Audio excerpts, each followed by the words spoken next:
હવે પેટ્રોલથી નહીં, પાણીથી ચાલશે બાઇક, અને એ પણ 1 લિટરમાં 150 કિલોમીટર. અરે હું કોઈ નશો કરી નથી બેઠો, વાત પૂરી રીતે સાચી છે. ભારતની કંપની છે કે જેઓએ આ બાઇક બનાવી નાખી છે અને ટૂંક જ સમયમાં ભારતના માર્કેટમાં આવી જશે.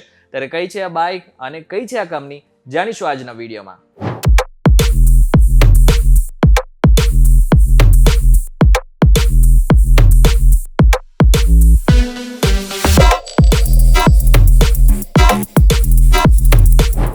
હેલો ફોક્સ, વીટીવી ગુજરાતી.com પર તમે જોઈ રહ્યા છો ડેલી ડોઝ અને હું છું કરણ. અત્યારે પેટ્રોલના ભાવ આસમાને છે. અમુક જગ્યાએ 100 રૂપિયા, અમુક જગ્યાએ 99 રૂપિયા અને અમુક જગ્યાએ 98 રૂપિયા છે.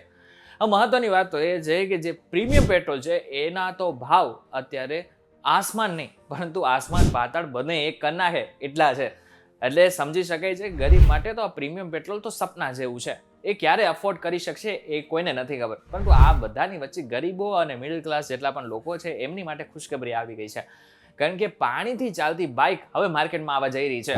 હવે આ વસ્તુને શક્ય બનાવવા જઈ રહી છે ભારતની જે કંપની, જેનું નામ છે જોય ઈ બાઇક. હવે ટૂંક જ સમયમાં તેઓએ આ પાણીથી બનતી બાઇક જે છે એ માર્કેટમાં લાવવા જઈ રહી છે. તેમણે જે પોતે જ આ કોન્સેપ્ટ રજૂ કર્યો છે. પરંતુ પાણીથી બાઇક કેવી રીતના ચાલી શકે? જોય ઈ બાઇક છે એ અત્યારે હાઇડ્રોજન ફ્યુઅલ સેલ અને ઇલેક્ટ્રોલાઇઝર ટેકનોલોજી પર કામ કરી રહી છે. અને આ જ ટેકનોલોજી ઉપર સ્કૂટર પાણી ઉપર ચાલે છે. ભારતમાં સ્વચ્છ ગતિશીલતામાં હાઇડ્રોજન ટેકનોલોજી મહત્વની ભૂમિકા ભજવી શકે છે. અને આ બધાથી મહત્વનું, આ એકવાર સ્કૂટર જો માર્કેટમાં આવી ગયું ને લોકોએ આનો ઉપયોગ કરવાનું શરૂ કર્યો ને તો ટૂંક જ સમયમાં આખા દેશમાંથી પ્રદૂષણ લગભગ 10%થી પણ ઓછું થઈ જશે. જોય ઈ બાઇકે આ વર્ષે ભારત મોબિલિટી શોમાં પાણીથી ચાલતું સ્કૂટર પણ રજૂ કર્યું હતું. અને મજાની વાત તો એ છે કે આ સ્કૂટર માત્ર ને માત્ર પીવાના પાણી ઉપર ચાલે છે.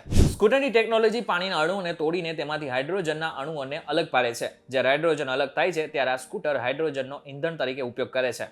પણ આ બધાની વચ્ચે હજી તમને આપણે થોડીક એવી વસ્તુ છે કે જે સમજવાની છે. કારણ કે આ બાઇક જે છે એ એટલી બધી સ્પીડમાં નહીં ચાલી શકે. અત્યારે આની જે સ્પીડ છે અરાઉન્ડ 25 કિલોમીટર પ્રતિ કલાકની છે. એટલા માટે આને અદ્યતન તો ન કહી શકાય. એટલા માટે ટૂંક સમય પૂરતું તો આપણે આને સમજવું પડશે. ટૂંક સમય માટે આને માર્કેટમાં લાવવું પડશે, જોવું પડશે અને એના પ્રયોગ કરવા પડશે. આ બાદ જ આની જે સ્પીડ છે એ વધારી શકાશે. પરંતુ 25 કિલોમીટર પ્રતિ કલાકની સ્પીડ હોવાને લીધે આગળના સમયમાં આના માટે લાયસન્સની પણ જરૂર નહીં હોય. એટલે કે લાયસન્સ વગર પણ તમે આ બાઇક લઈને માર્કેટમાં કે પછી રોડ ઉપર જઈ શકો છો. હવે આની સાથે સાથે એક વસ્તુ મહત્વની છે કે આ જે બાઇક છે એ 1 લિટર પાણીથી લગભગ 150 કિલોમીટર ચાલી જશે. પરંતુ હા, એક વસ્તુ સમજી લેજો કે આ પ્રોટોટાઇપ છે, એટલે કે ટૂંક સમયમાં હજી તો માર્કેટમાં આવશે. અત્યારે એનું વેચાણ અવેલેબલ નથી, ટૂંક જ સમયમાં આવી જશે. અત્યારે તો માત્ર આનું ટેસ્ટિંગ ચાલી રહ્યું છે. હવે જો આના ફીચર્સની વાત કરીએ તો આના ફીચરમાં 12 inch tyre size, tubeless tyre, alloy wheel, digital meter, આરામદાયક handle bar, back rest, heavy suspension power, LED headlight અને ટેલ લાઇટ જેવા શાનદાર ફીચર્સ હશે. અને જો છેલ્લે આની પ્રાઇસની વાત કરીએ ને તો આનો પ્રાઇસ હજી સુધી કંપનીએ જાહેર નથી કર્યા. પરંતુ જો નિષ્ણાંતોનું માનીએ તો અરાઉન્ડ 1 લાખથી લઈને 1.5 લાખ સુધીની આની પ્રાઇસ હોઈ શકે છે. ત્યારે શું તમને પણ આ બાઇક લેવી ગમશે ખરા? જો ગમશે તમને તો ચોક્કસથી મને કોમેન્ટમાં લખીને જણાવી દેજો. આ વિડીયો પસંદ આવે તો વિડીયોને મેક્સિમમ લોકો સુધી પહોંચાડી દેજો. અને હા, આવા જ ઇન્ફોર્મેટિવ વિડીયોઝ માટે અને ટેકનોલોજીને લઈને વિડીયોઝ માટે વીટીવી ગુજરાતી.com સાથે જોડાયેલા રહેજો.